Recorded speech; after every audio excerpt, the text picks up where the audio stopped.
वसंतपुर नाम के गांव में दो भाई रहा करते थे। एक दिन की बात है। सूरज की हल्की हल्की किरणें नदी पर पड़ रही थी। पानी में सुनहरी चमक थी। गांव में सुबह की चहल पहल शुरू हो गई थी। लेकिन बड़े भाई रोहन के घर में हमेशा की तरह कड़वी आवाज़ गूंज रही थी। रोहन अपने छोटे भाई को डांट रहा था और कह रहा था, देख, मैं तुझसे बड़ा हूँ। जब तक मैं जिंदा हूँ तुझे आराम करने का हक नहीं है। अब जल्दी उठो। छोटा भाई सोहम, जो अभी अभी जागा था, चुपचाप उठ गया और उसकी पत्नी भी डरकर खड़ी हो गई। फिर रोहन ने कड़ी आवाज में कहा, मेरे ही घर में रहता है, खेत भी मेरे नाम का है, तेरा तो कुछ भी नहीं। याद रख, अगर मेरा दिल बड़ा ना होता तो तू सड़क पर बैठा होता। तेरा तो कुछ भी नहीं है सोहम। कभी आईने में देखा है खुद को? तू तो बस मेरा दिया हुआ एक टुकड़ा है जो भीख की तरह मैं तुझे डाल देता हूँ। याद रख, अगर मेरा दिल बड़ा न होता तो आज तू सड़क पर भीख मांगता फिरता। इसी तरह हर दिन रोहन सोहम को ताने मारता। सोहन चुप था, उसने कभी जवाब नहीं दिया। रोहन के माता पिता बचपन में ही मर गए थे। रोहन ने ही सोहम को पाल पोस कर बड़ा किया था।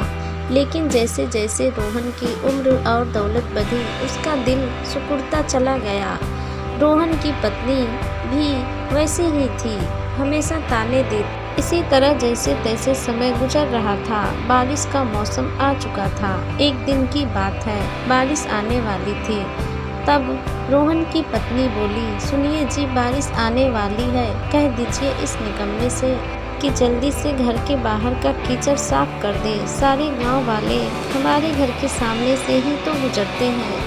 अगर रास्ता गंदा हो गया तो लोग कहेंगे कि इतने बड़े खेत, इतने मवेशी, इतने सोने रखने वाले रोहन के घर के आगे कीचड़ भरा पड़ा है। लोग हंसेंगे हम पर। इज्जत का भी कोई मोल होता है, लेकिन इसको क्या फर्क पड़ता है? इसे तो बस रोटी चाहिए खाने को, चाहे घर की इज्जत मिट्टी में मिल जाए। सुबह से बैठा हुआ है जैसे कोई राजा हो। रोज उसे देखकर मन जलता है। घर में पालतू जानवर भी इससे ज़्यादा काम के होते हैं।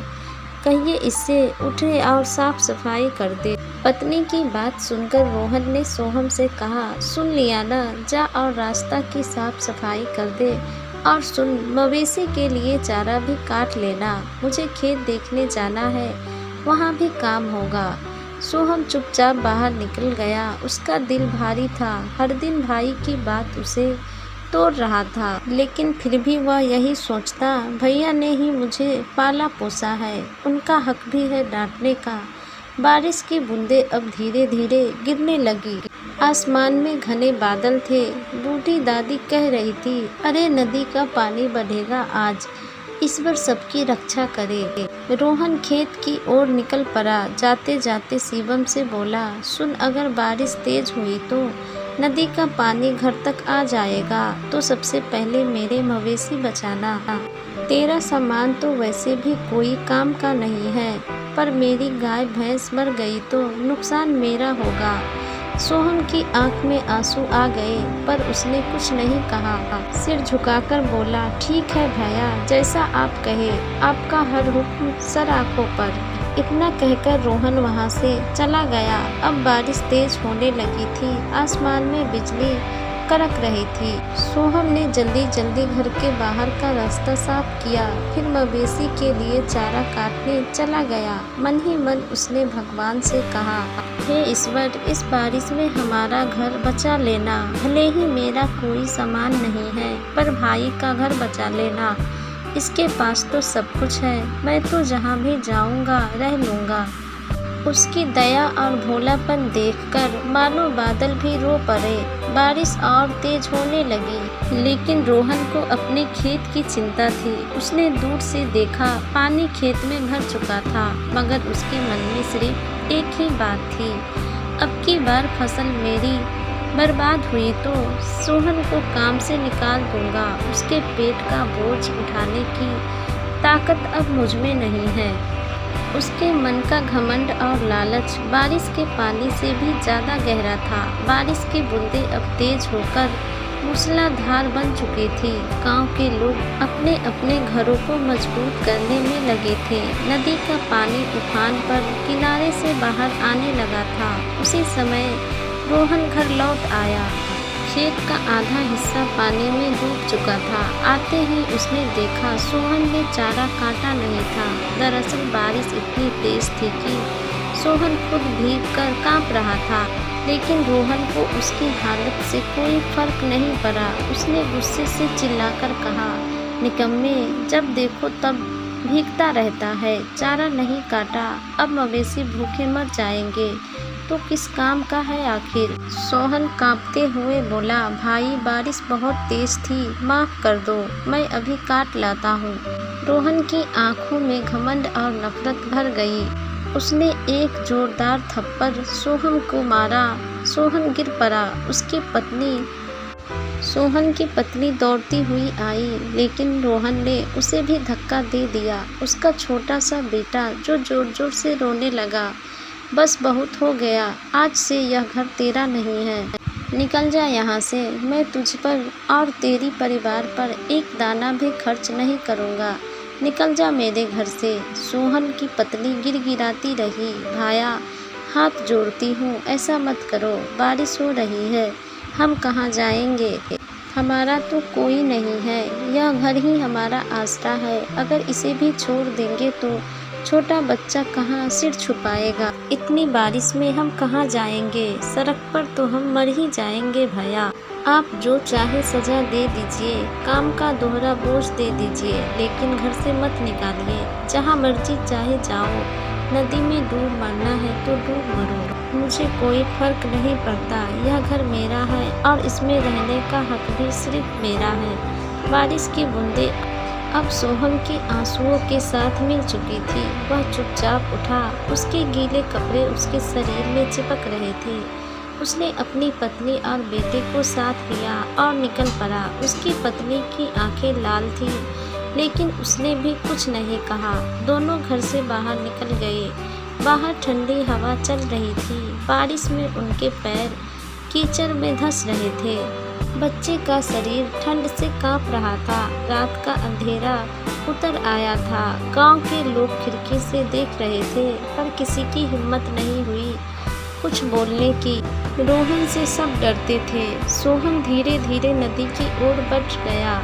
नदी किनारे थोड़ी सी ऊंचाई थी, जहां पर एक पेड़ था, वहीं पर एक पुरानी झोपड़ी थी। झोपड़ी देखकर सोहन ने अपनी पत्नी से कहा, यहीं पर रुकते हैं, देखो यह पेड़ की जड़ें भले ही बाहर निकल आई है। यह झोपड़ी भी पुरानी और टूटी फूटी है, लेकिन हमारे लिए यह किसी महल से कम नहीं है। कम से कम हमारे सिर पर एक छत तो होगी। ईश्वर ने हमें हर मुश्किल से बचाया है, आज भी बचाएंगे, मुझे पूरा भरोसा है। हमारे दुख के दिन जल्दी ही खत्म होंगे, हमें बस हिम्मत नहीं हारनी है। जब तक यह सांसें चल रही है, मैं तुझे कभी भी खुले आसमान के नीचे सोने नहीं दूंगा।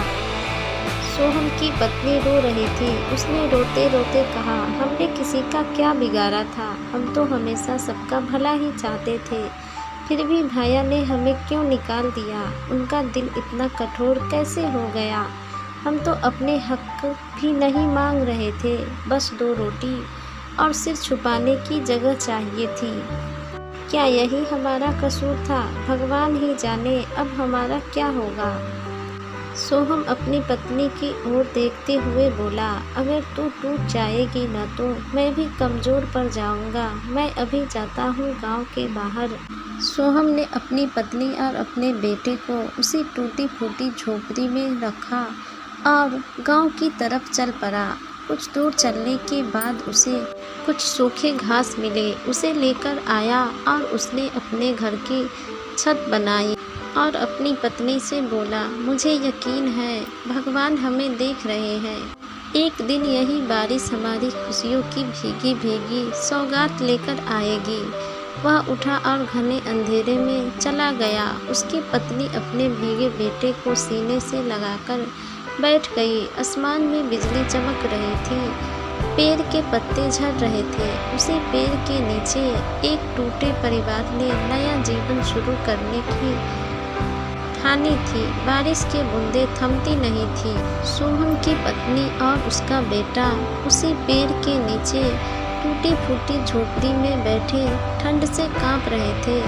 सोहम अपनी पत्नी और बेटे के खाने की तलाश में इधर उधर भटक रहा था कि तभी उसे गांव के बाहर बने कचरे की ढेर दिखा। वहां लोगों द्वारा फेंकी गई सड़ी गली सब्जियां और पत्तियां पड़ी थी। सोहन ने कांपते हाथों से उसमें से 2 भुट्टे निकाले जो आधा आधा खाया हुआ था, लेकिन उसके लिए यही अमृत था। इस पर तू ही मालिक है, तू ही रक्षक है, उसने कहा। फिर उसने उस कचरे के ढेर में से 2 टमाटर उठाए, फिर वापस झोपड़ी की ओर लौट पड़ा। रास्ते में ठंडी हवा उसके भीगे शरीर में चुभ रही थी। बिजली चमक रही थी और अचानक बादल फटने जैसा गरजने लगे। तेज हवाएं चल रही थी। बारिश की बूंदें मानो पत्थर बन गई। सोहम किसी तरह झोपड़ी तक पहुंचा। सोहम की पत्नी ने उसे अंदर खींचा। वह कांप रहा था। उसके हाथ से भुट्टे और टमाटर गिर पड़े। उसकी पत्नी ने उसे उठाया और रोती हुई बोली, अरे तुम भीग क्यों गए? देखो तो सही, बारिश कितनी तेज हो रही है। तुम्हारा सारा बदन कांप रहा है। कपड़े भीगी चादर जैसे चिपक गए हैं। तुम ऐसे बाहर क्यों निकल गए थे? अगर तुम्हें कुछ हो गया तो हम कैसे जिएंगे? मुझे बहुत डर लग रहा है। तुम घबराओ मत। आग तो नहीं जला सकते इस बारिश में, पर देखो मैं कुछ भुट्टे ले आया हूँ। इन्हें ऐसे ही खा लेना। भले ही कच्चे हैं, लेकिन पर तुम दोनों को थोड़ी ताकत तो मिलेगी। मैं ठीक हूँ, मुझे भूख नहीं है, ठंड भी नहीं लग रही। बस तुम दोनों खा लो। तुम्हें मजबूत रहना होगा। तुम्हारे लिए ही तो मैं सांसें ले रहा हूँ। तभी अचानक जोरदार हवा चली और झोपड़ी की आधी छत उड़ गई। ठंडा पानी भीतर गिरने लगा। ये देखकर सोहम का बेटा जोर जोर से रोने लगा। बारिश का कहर बढ़ता ही जा रहा था। हर तरफ अंधेरा, ठंडी हवा, बिजली की डरावनी चमक और उस वीरान झोपड़ी में 3 बेसहारे लोग। लेकिन सोहम का दिल कह रहा था, भगवान मेरी सांसें ले लेना, पर इन्हें बचा लेना। इस पर तू ही मालिक है, तू ही रक्षक है। तेरे ही भरोसे तो यह सांसें चल रही है। आज हमारे पास कुछ भी नहीं बचा, न घर, न ठिकाना, न ही कोई सहारा। बस तेरा नाम है जिसके सहारे हम जी रहे हैं। हे प्रभु, अगर हमने कभी कोई पाप किया हो तो माफ़ कर देना, लेकिन मेरे बच्चे को इस सर्दी और भूख से बचा लेना। तू ही हमारा सहारा है, तू ही हमें हिम्मत देता है। जब जब दुनिया में मुँह मोड़ा है, तभी तेरा हाथ हमारे सिर पर महसूस हुआ है। इस बार भी हमें अकेला मत छोड़ना। उस रात उसने ठंड में कांपते हुए अपनी भीगी पत्नी और बेटे को सीने से लगाया, आंख बंद कर ली। बारिश की बूंदें जैसे उसके चेहरे पर पड़ते हुए कह रही थी, संघर्ष तो अभी शुरू हुआ है। बारिश लगातार 3 दिनों से हो रही थी। नदी का पानी किनारे तोड़कर बहने लगा था। झोपड़ी की दीवारें गीली होकर गल रही थी। छप्पर टपक रहा था और अंदर 3 बेसहारे लोग ठंड और भूख से कांप रहे थे। सोहम की पत्नी का भी बुरा हाल था। उसकी आंख के नीचे काले गड्ढे पड़ गए थे। 3 दिनों से उसके पेट में भर पेट खाना नहीं गया था। उस रात तेज हवा और बारिश की आवाज़ से झोपड़ी कांप रही थी। सोहम की पत्नी ने कांपती हुई आवाज़ से कहा, सुनिए जी, अब क्या होगा? देखिए ना, यह झोपड़ी भी कब गिर जाए, कुछ भरोसा नहीं। हर तरफ से पानी टपक रहा है। अगर यह गिर गई तो हम कहाँ जाएंगे? और तो और हमारे बच्चे को भी तेज बुखार है। उसकी सांसें भी भारी हो रही है। उसके लिए तो दूध तक नहीं। आखिर कब तक यूं ही जिंदा लाशों की तरह जीते रहेंगे? अपनी पत्नी की बात सुनकर सोहम बोला, मैं भैया के पास जाऊंगा। जो भी हो, बच्चे की जान तो बचानी ही है। मैं उनसे थोड़ा सा दूध ही तो मांगूंगा। अगर उनका दिल पिघल जाए तो शायद मेरे बेटे की जान बच जाए, भले ही मुझे कुछ भी सुनना पड़े, मैं जाऊंगा। तो क्या आपके भैया हमें घर वापस बुला लेंगे?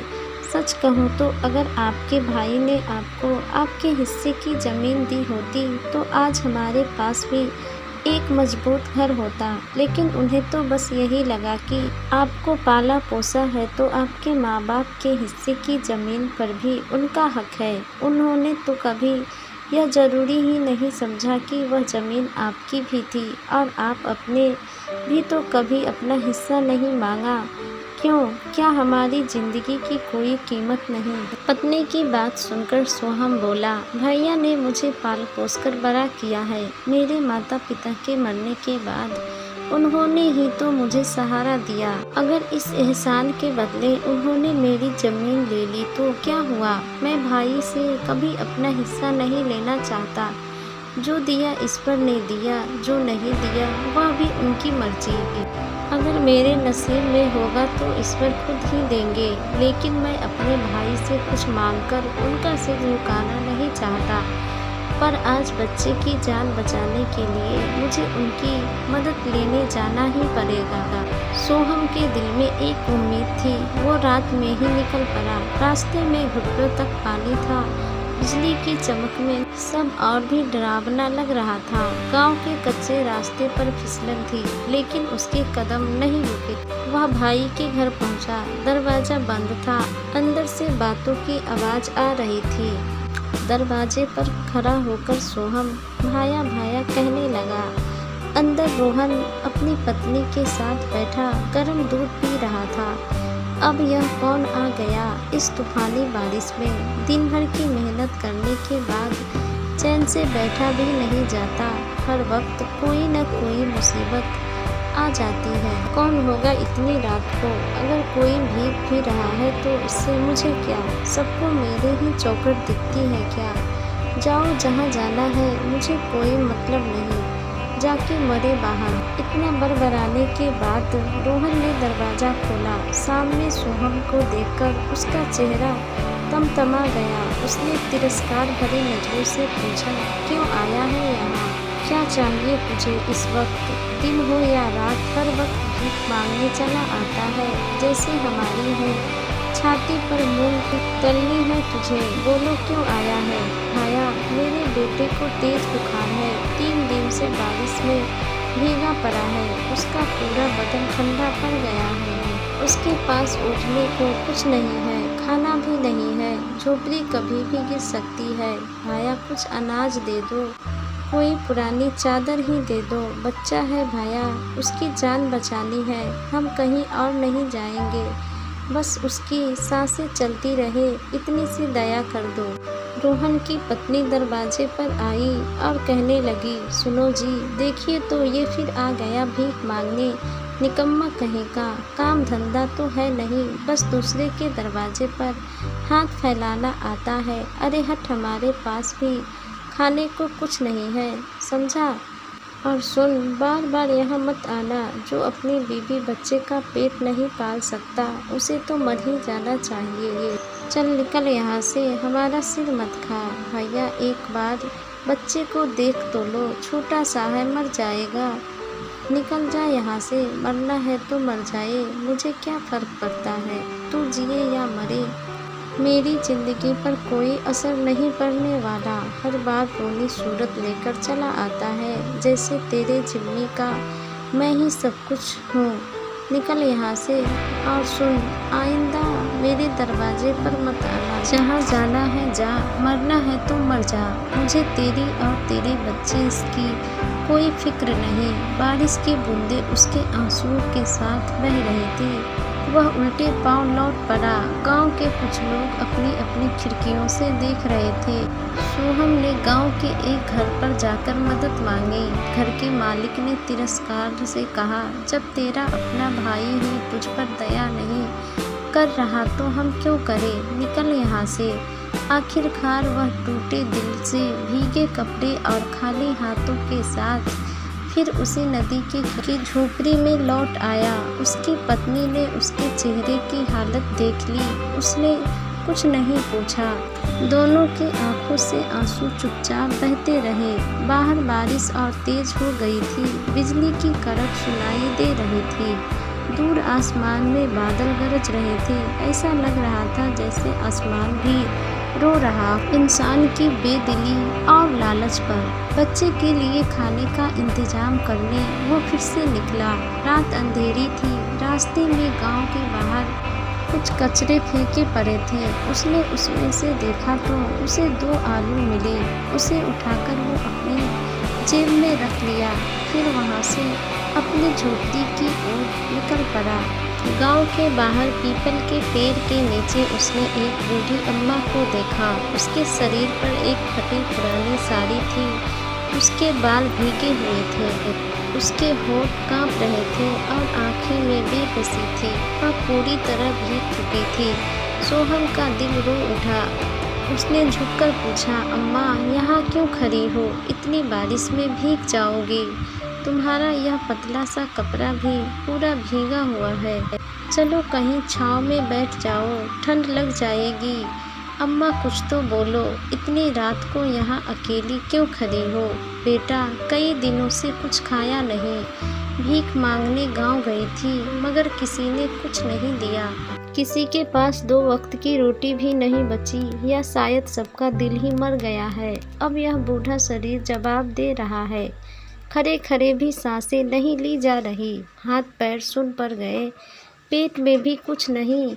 लगता है बेटा अब भगवान ही बुला ले। आज शायद आखिरी रात है, पर कोई बात नहीं। भगवान के पास जाऊंगी तो शायद वहाँ भूखा न रहूं। सोहम की आंखों से आंसू बह निकले। उसने कांपते हुए हाथों से अपनी जेब टटोली। उसमें गांव के कचरे से मिली 2 छोटे आलू थे जिन्हें वो अपने पत्नी और बेटे के लिए ले जा रहा था। लेकिन अम्मा की हालत देखकर उसका दिल भर आया। उसने दोनों आलू बूढ़ी अम्मा के हाथों में रख दी। अम्मा ने कांपते हाथों से आलू पकड़े और आंसुओं से भीगे हुए चेहरे से मुस्कुराई। बेटा, तूने आज मेरी जान बचा ली। लोग अपने बच्चे के मुंह से निवाला नहीं छीनते, लेकिन तूने अपनी पत्नी बच्चे का निवाला मुझे दे दिया। भगवान तुझे बहुत देगा। अम्मा, मेरे नसीब में देने के लिए कुछ भी नहीं। यह तो बस मेरी मजबूरी और लाचारी है। मैं खुद किसी से मांगता फिर रहा हूँ। भला तुम्हें क्या दे सकता हूँ? काश अम्मा मेरे हाथों में भी कुछ होता तो तुम्हारे पैरों में रख देता। मैं तुझे आशीर्वाद देती हूँ बेटा। बोलो क्या चाहिए तुझे? जो मेरे बस में होगा वो मैं तुम्हें दूंगी। बूढ़ी हूँ, हाथ खाली है, पर दुआएं देने की ताकत तो अभी बाकी है। अम्मा, आप भी मजाक कर रही हो। भला आप क्या दे सकती हो मुझे? लेकिन अगर सच में कुछ दे सकती हो तो एक पक्का घर मांगता हूँ। एक ऐसा घर जिसकी छत से पानी न टपके, जिसके अंदर मेरी पत्नी और मेरा बच्चा न भीगे, ठंड से कांपे नहीं। बस एक पक्का घर, यही चाहता हूँ। यही सपना है मेरा। जा बेटा जा, तूने मांगा है वो तुझे जरूर मिलेगा। आज मेरी एक इच्छा पूरी हुई है, पर तेरा सपना अधूरा नहीं रहेगा। यह मेरा आशीर्वाद है। ईश्वर तेरी यह इच्छा पूरी करेगा। जा बेटा, तेरे दुख के दिन खत्म होंगे। सोहम को लगा अम्मा शायद बुढ़ापे में भ्रमित हो गई है। वह चुपचाप आगे बढ़ता गया। उसकी आंखों से आंसू बह रहे थे, लेकिन दिल हल्का था कि उसने किसी भूखे को खाना तो खिलाया। जब वह वापस अपनी झोपड़ी के पास पहुंचा तो उसकी आंखें फटी की फटी रह गई। जहां वह टूटी फूटी झोपड़ी छोड़कर गया था, वहां अब एक बड़ा सा पक्का घर खड़ा था। लाल दीवारें की ईंटें, मजबूत छत, खिड़कियां और दरवाजे लगे हुए थे। उसारे पर उसकी पत्नी बैठी हुई थी। उसके चेहरे पर हैरानी और खुशी दोनों थी। सोहम को देखकर रोते हुए कहा, सुनिए जी, यह सब और यह घर कहाँ से आया? जब आप गए थे तो यहाँ कुछ भी नहीं था। अचानक बिजली चमकी, बादल गरजे और फिर यह घर जैसे भगवान ने बना दिया हो। सोहम की आंखों से आंसू बह निकले। उसने आसमान की ओर देखा। बारिश की बूंदें अब भी गिर रही थी, पर उसे ऐसे लगा जैसे ईश्वर खुद उसे छूकर कह रहे हो, तेरी दया और सच्चाई का फल तुझे मिला। सोहम अपनी पत्नी के पास गया और बोला, आज मुझे एक बूढ़ी अम्मा मिली थी, शायद वही फरिश्ता थी। मैंने उन्हें 2 आलू दे दिए और उन्होंने यह वरदान दिया,